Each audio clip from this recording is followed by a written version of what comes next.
আজকের বক্তব্যের বিষয় সিয়াম, রোজা। আমরা আলোচনায় সিয়াম শব্দটাই ব্যবহার করব, রোজা শব্দটা ব্যবহার করব না। এই জন্য যে রোজা এবং সিয়াম দুটাই এক নয়। রোজা মানে উপবাস থাকা, আর সিয়াম মানে বিরত থাকা। শরীয়তের পরিভাষায় ফজরের পর থেকে নিয়ে সূর্য ডুবা পর্যন্ত খাওয়া পান করা, যাবতীয় অপছন্দ কথা কর্ম ও স্ত্রী মিলন থেকে বিরত থাকার নাম সিয়াম। সিয়াম মানে বিরত থাকা, আর রোজা মানে উপবাস থাকা, দুটাই এক নয়। সাথে সাথে রোজা শব্দটা কোরআনেও নেই, হাদিসেও নেই। সিয়াম শব্দটা কোরআনেও আছে, হাদিসেও আছে। নামাজ শব্দটা কোরআনেও নেই, হাদিসেও নেই। সলাৎ শব্দটা কোরআনেও আছে, হাদিসেও আছে। জাহান্নাম শব্দটা, দোজক শব্দটা কোরআনেও নেই, হাদিসও নেই। জাহান্নাম শব্দটা কোরআনেও আছে, হাদিসও আছে। বেহেশত শব্দটা কোরআনেও নেই, হাদিসও নেই। জান্নাত শব্দটা কোরআনেও আছে, হাদিসও আছে। খোদা শব্দটা কোরআনেও নেই, হাদিসও নেই। আল্লাহ শব্দটা কোরআনেও আছে, হাদিসও আছে। তো এর পরেও তাহলে খোদা, বেহেশত, দোজক, নামাজ, রোজা এগুলো চলে কি করে? ধরে নিতে হবে গায়ের জোরে চলে। আলেম ওলামারা যদি জেনে একটু সাড়া দিতেন তাহলে এটা সহজেই উঠে যেত বা মানুষের ভালোবাসা কমতো। কিন্তু তাদের মধ্যে আবার অনেকেই বলতে চান, কে বলে রোজা বলা যাবে না, তখন এটা আর ভালোভাবে টিকে না। আর তখন বলে কেউ যে চলবেই তো, উনি তো বলেছেন যে বলা যাবে। তো যেই শব্দটা আল্লাহ বলেছেন, যেই শব্দটা নবী বলেছেন, সেই শব্দটাই ভালো লাগলো না, রোজাটাই ভালো লাগলো। সম্মানিত দিনী ভাই বোন, সিয়াম বলা ভালো রোজা বলার চেয়ে, সলাৎ বলা ভালো নামাজ বলার চেয়ে। নামাজ মানে হচ্ছে উপাসনা করা, আর সলাৎ মানে হচ্ছে বিশেষ প্রার্থনা। জাহান্নাম মানে যেখানে সর্বধরনের শাস্তির ব্যবস্থা আছে, আর দোজক মানে হলো নরক, আগুন। আর জান্নাত মানে যেখানে সর্বধরনের শান্তির সুব্যবস্থা আছে, আর বেহেশত মানে স্বর্গ, দুটো এক নয়। আর খোদ মানে নিজ, আর মানে এসেছে। খোদা মানে নিজে এসেছে। কবে এসেছে? কাল এসেছে। তাহলে কালকের আগে আর আল্লাহ ছিলেন না, এই জন্য খোদা শব্দটা বলাই শিরক। আল্লাহ এরকম কোনো শব্দ নয়। অতএব আল্লাহ বলতেই হবে, বলতে বাধ্য, খোদা নয়। বাকিগুলি বলা ভালো। মর্মে আমরা আজকের আলোচনায় সিয়াম শব্দটি ব্যবহার করব, আপনাদের বুঝতে যেন অসুবিধা না হয়। যারা আমাদের ছেলেরা আছো প্রতিষ্ঠানের, তারা তোমরা পরিবেশ কন্ট্রোল করো। পিছনে যেন কোনো মানুষ বা কোনো ছেলে বা কোনো শিক্ষক কোনো ঘরে বসে গল্প না করেন। সামনে কোনো দোকানপাটে কোনো জায়গাতে কোনো মানুষ যেন বসে গল্প না করেন। লেনদেন, ক্রয় বিক্রয়, কথাবার্তা সব কিছু বন্ধ। দয়া করে আপনি আমাকে কোনো কাজ দেখাবেন না। আপনাকে আমি অনেক ভালোবাসি। অল্প সময় জায়গা থাকলে বসে থাকুন, অন্যথায় দাঁড়িয়ে থাকুন। এক পায়ে এক খেয়ালে মনোযোগ সহকারে কথা শুনবেন। এমনভাবে বসে থাকবেন, দাঁড়িয়ে থাকবেন, পাখি যেন মনে করে আপনি পাথর। আমি বক্তব্য দিব, আপনি বাদাম খাবেন, এরকম নোংরা ন্যাক্কারজনক স্বভাব আমাকে দেখাবেন না। আপনাকে আমি অনেক ভালোবাসি, এ কথাই ঠিক। কোথাও আপনি গল্প করতে পাবেন না, লেনদেন করতে পাবেন না। আমি আপনার জন্য এসেছি অনেক কষ্ট করে, আর আমি আপনার কিছু না কিছু উপকার করবই করব ইনশাআল্লাহ। সম্মানিত দিনী ভাই বোন, দীর্ঘ 32 বছর থেকে আমি দিন ধর্মের কথা বলে আসছি। 90 সাল থেকে, দীর্ঘ 90 সাল থেকে আজ পর্যন্ত এই 32 বছরে আমি কোনোদিন অপ্রয়োজনীয় বাক্য বলিনি। 32 বছরে আমি কোনোদিন কেসা কাহিনী বলিনি। 32 বছরে আমি কোনোদিন মাঝহাব নিয়ে কথা বলিনি। 32 বছরে আমি কোনোদিন সরকারকে নিয়ে কথা বলিনি। 32 বছরে আমি কোনোদিন মানুষের কাছে পথ খরচ পাথেও চাইনি। 32 বছর আমি কোনোদিন কোনো মানুষকে ব্যক্তিকে হিসাব করে কথা বলিনি, এরকম পরিবেশ আমার কোনোদিন ঘটেনি। আমি আলহামদুলিল্লাহ, আল্লাহ আমাকে খুব ভালোভাবে রেখেছেন। আলেম ওলামা হোক, সভাপতি সেক্রেটারি হোক, সবাই আমার সাথে ভালোবাসা দেখিয়ে চলেন। আর আমাকে আল্লাহ অনেক অনেক অনেক ভালো অবস্থায় রেখেছেন। মর্মে আল্লাহর শুকরিয়া আদায় করো তো, আলহামদুলিল্লাহ বলো তো। আবারও আমার এতদা অঞ্চলের দিনী ভাই বোন, মা চাচি, খালা ফুফু সবার নিকটে আন্তরিক অনুরোধ যে যেখানে আছেন বসে থেকে এক খেয়ালে কথা শুনবেন। যারা আপনারা দিনী বোন, আপনারা কথা বলা প্রয়োজন মনে করবেন না। একজন যদি আর একজনের গায়ের উপর দিয়ে উঠে চলে যায় তবু আপনি মুখ খুলবেন না, মুখই বন্ধ। আপনাকে অনেক শ্রদ্ধা করি, আপনি না হলে আপনার বোন, না হলে আপনার খালা, না হলে আপনার ফুফু আমাকে একটানা নাচলের মাটিতে 8 বছর রান্না করে খাওয়িয়েছেন। অতএব এই কৃতজ্ঞতা আমি কি দিয়ে প্রকাশ করব? তাই দিনরাত আল্লাহকে বলি, যারা আমার জন্য এইভাবে খানা পানি রেডি করেছে, তুমি অন্তত তাদের কবরের শাস্তি মাফ করো। ওই সুবাদে আপনাকে আমি অনেক ভালোবাসি, আপনি আমার দিনী বোন, দয়া করে কোনো কথা বলবেন না। আর যারা বাড়িতে আছেন তারা ভুল করেছেন। বাড়িতে থেকে আপনি আমাকে বিদ্যা দেখাবেন না, আর বাড়িতে থেকে আপনি আমাকে অর্থ সম্পদ দেখাবেন না। আমি আপনার অর্থ সম্পদের চেয়ে উপরে, আপনার বিদ্যার চেয়ে আমি উপরে আছি দিন প্রচারের ব্যাপারে। অতএব আপনি আমাকে কোনোটা দেখিয়ে আমাকে খাটো করে আপনি উপেক্ষা করার চলার চেষ্টা করবেন না। আপনাকে আমি অনেক ভালোবাসি, আপনি আমার দিনী বোন। সম্মানিত দিনী ভাই বোন, সিয়াম একটি গুরুত্বপূর্ণ ইবাদত। ইবাদতের জগতে ভিন্ন ইবাদত সিয়াম।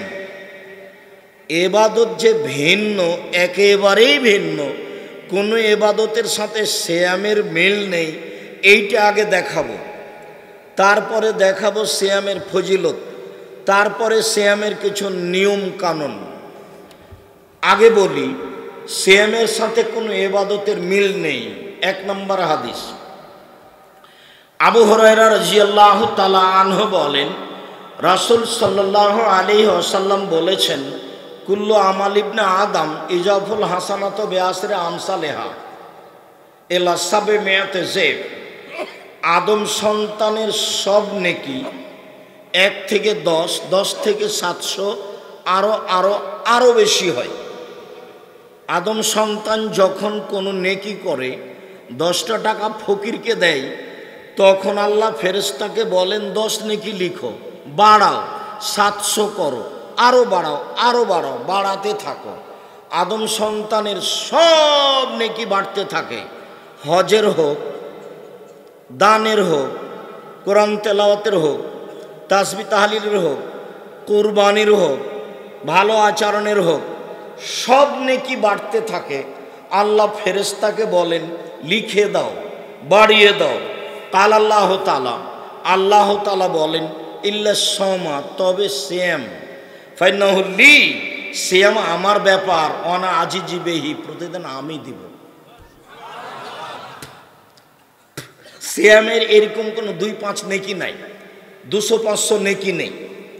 সিয়াম পালন করলে একটা লোক এত নেকি পাবে, 1 কেরাত নেকি পাবে, 5 কেরাত নেকি পাবে, এরকম কোনো কথা আল্লাহ এবং আল্লাহ রাসূল সিয়ামের ব্যাপারে বলেননি।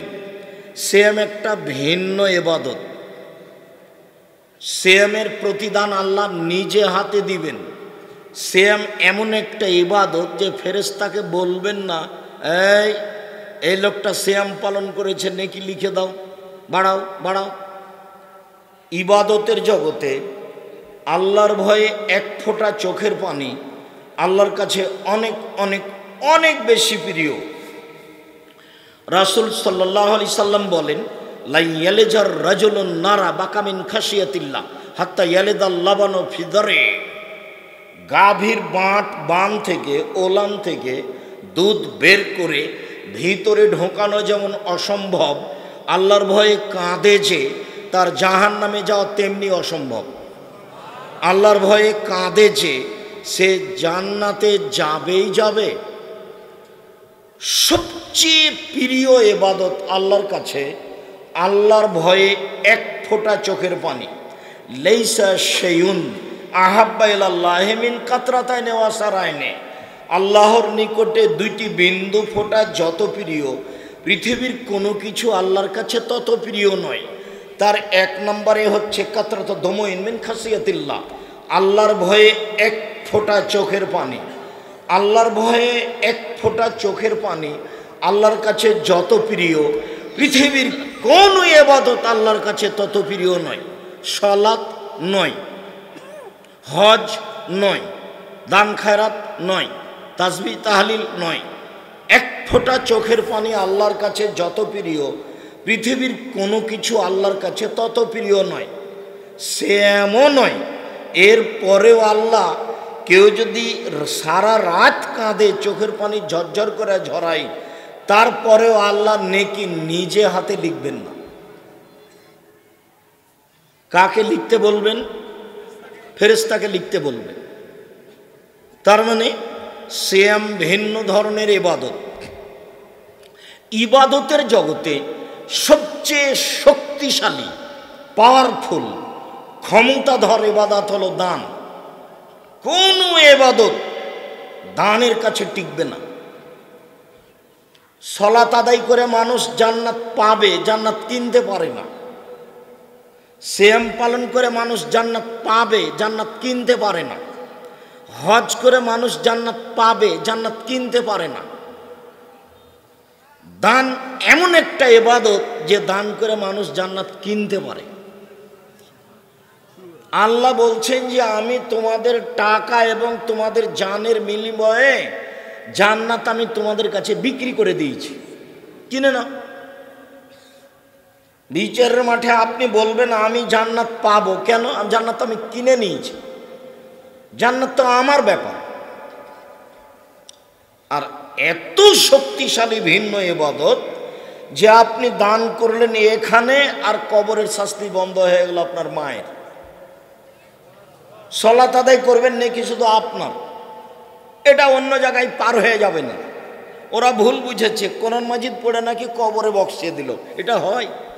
কোরআন মাজিদ পড়লে আপনারই নেকি হবে, ও আর একজনের কিছু করতে পারবে না। আর দান এমন নেকি যে আপনার তো হলোই, আপনি মায়ের জন্য দান করেছেন, ওই জন্য কবরের শাস্তি ওইদিকে বন্ধ। আল্লাহ রাসূল বলছেন না সাদকাত সিররে তুতফু গাযাবার রব্বে, গোপন দান আল্লাহর রাগকে মিটিয়ে দেয়। আপনি পাপ করেছেন, আল্লাহ আপনাকে জাহান্নামে দিবেন, এরকম পরিস্থিতি আছে। আপনি এই আমাদের এই নাচল মাদ্রাসা কওমি বেসরকারি একমাত্র আল্লাহকে সন্তুষ্ট করার প্রতিষ্ঠান, আপনি সভাপতি সেক্রেটারিকে গিয়ে বললেন 10,000 টাকা থাকলো, কাউকে বলা লাগবে না, এটা আপনি আপনার প্রতিষ্ঠানে খরচ করবেন। আল্লাহ আপনার উপরে অসন্তুষ্ট ছিলেন, এর কারণে তার রাগটা মিটে গেছে। দান করলেন আপনি নেকি পাবেন, আপনি কিন্তু দানের প্রতিক্রিয়া আল্লাহর উপরে গিয়ে লেগেছে, তার রাগটা মিটে গেছে। এই বিষয়ে আর কথা নেই, আপনাকে আর উনি শাস্তি দিবেন না। ইন্না সাদকাতা তুতফুল খাতিয়াতা কামা ইতফুল মাউন নারা, নিশ্চয় দান মানুষের পাপকে ওইভাবে মিটিয়ে দেয়, পানি যেমন আগুনকে নিভিয়ে দেয়। নিশ্চয় বিচারের মাঠে মানুষ দানের ছায়াতলে থাকবে। একেবারেই ভিন্ন ইবাদত। দান যতই শক্তিশালী বড় ইবাদত হোক না কেন, আসলেই শক্তিশালী ক্ষমতাধর পাওয়ারফুল ইবাদত দান। এর পরেও নেকি আল্লাহ ফেরেশতাকে দিতে বলবেন, নিজে হাতে দিবেন না। কুল্লু আমাল ইবনে আদম ইজাফুল হাসানাতু বিআশরি আমসালিহা ইলা 700 যায়ব। পৃথিবীর মানুষ শুনে রেখো, আদম সন্তান শুনে রেখো, আল্লাহ তাআলা বলেন আদমের ছেলে মেয়ে তোমরা শুনে রেখো, তোমাদের সব আমলের নেকি 10, 700 আরো বেশি ফেরেশতারা দিতে থাকে। তবে ফাইনালি সিয়াম আমার ব্যাপার, ওয়ানা আজিজি বেহি, প্রতিদান আমি দিব। কি দিবেন? জান্নাত দিবেন। এর তো কোনো 2-5 নেকি নেই, 200-500 নেকি নেই, বিনিময় হলে জান্নাত, যা আরো পরে স্পষ্ট হবে। সম্মানিত দিনী ভাই বোন, মধ্যখানে আবার এই ছেলে বসো, আপনাকে আমি আরও অনুরোধ জানাচ্ছি, দয়া করে আপনি কোনো কাজ করবেন না, পরে আপনি পস্তাবেন বা মানুষ আপনাকে খারাপ মনে করবে। আমি নিজেও খারাপ মনে করছি আপনাকে। আপনি নিজেকে পশু প্রাণী মনে করিয়েন না, গরু ছাগল মনে করিয়েন না। বুঝে না ওরা অন্তর আছে, বুঝে না, দেখেও দেখে না ওরা চক্ষু আছে, দেখে না, শুনেও শোনে না ওরা কান আছে, শোনে না। উলায়েকা কালানাম, তারা পশু প্রাণীর মতো, তারা গরু ছাগলের মতো, তারা কুকুর শ্রীগালের মতো, বালহুমাজাল, বরং তার চেয়ে খারাপ। আল্লাহ বলছেন মানুষ কুকুর শ্রীগালের চেয়ে খারাপ। আজকের প্রোগ্রামের জন্য কত ত্যাগ, কত তিতিক্ষে, কত আপনার এমপিকে বলা, ডিসিকে বলা, ওসিকে বলা, পুলিশ সুপারকে বলা, আর কত পরিশ্রম, এত কিছু ত্যাগ তিতিক্ষার পরে আমরা উপস্থিত হয়েছি, আলহামদুলিল্লাহ। আর আপনি বসে গল্প করছেন না? আপনার একটু হুঁশ বুদ্ধি হয় না? আপনাকে একটু লজ্জা লাগে না? আপনার একটু শরম হয় না? আপনাকে একটু হায়া লাগে না? আপনার একটু ইতস্তবোধ হয় না? আপনার একটু মানবতায় বাঁধে না? বাধা উচিত। আপনি নিজেকে মানুষ মনে করেন, তাহলেই তো বিবেচনা আসবে। আর নিজেকে যদি পশু প্রাণীর মতো মনে করেন, তাহলে তো আসা আর যাওয়া গরু ছাগলের মতো কিছুই না। মরা পর্যন্তই শেষ, আপনাকে এটা মনে রাখতে হবে। দুনিয়ার অর্থ সম্পদ, জায়গা, বাড়ি ঘর সব মরা পর্যন্ত শেষ। ছেলে মেয়ে আপনার কিছু করবে না, ভুল বুঝেছেন। আপনি খুব ভালো, এরপরে আপনি আপনার বাপের জন্য কিছুই করেননি, আর আপনার ছেলে আপনার জন্য করবে, আপনি এটা বুঝলেন? জীবনটা মরা পর্যন্তই শেষ, তারপরে আপনার সাথে আর কেউ নেই। জমি জায়গা ওরা পিটিয়ে গন্ডগোল করে ভাগ করে নিবে, মেরে। আমাদের গ্রামে বাপ মারা যাওয়ার পরে যখন জমি জায়গা ভাগ করতে বসলো, তখন ঢেঁকিটা কেটে ভাগ করে নিল। তো ঢেঁকিটা এক ভাইকে ছেড়ে দিবে, এটা মানতে পারলো না, যার ফলাফল খড়ি, কিছুই না। আমি এটা বাস্তব ঘটনা আপনার সামনে নকল করছি। তার মানে এটাই জীবন, কিছুই না। এতটা অঞ্চলের সবচেয়ে ধনী মানুষ হযরত আলী মুন্সি, তার ছেলে আমার পাশে বসে আছে। হযরত আলী মুন্সির বাড়িতে 4-5 জন এমনি বাইরের লোক থাকতো, একজন মৌলানা, একজন ছাত্র মাদ্রাসার, একজন স্কুলের থাকতো, আর কত কর্মচারী, 30-40-100টা হাল চলতো, লাঙ্গল চলতো আবাদের সময়। তারপরে আজকে নেই। মানুষ যতক্ষণ পর্যন্ত আছে ততক্ষণ পর্যন্ত যা কিছু করবে তার, যখনও চলে যাবে মনে করতে হবে এই পর্যন্ত আমার শেষ।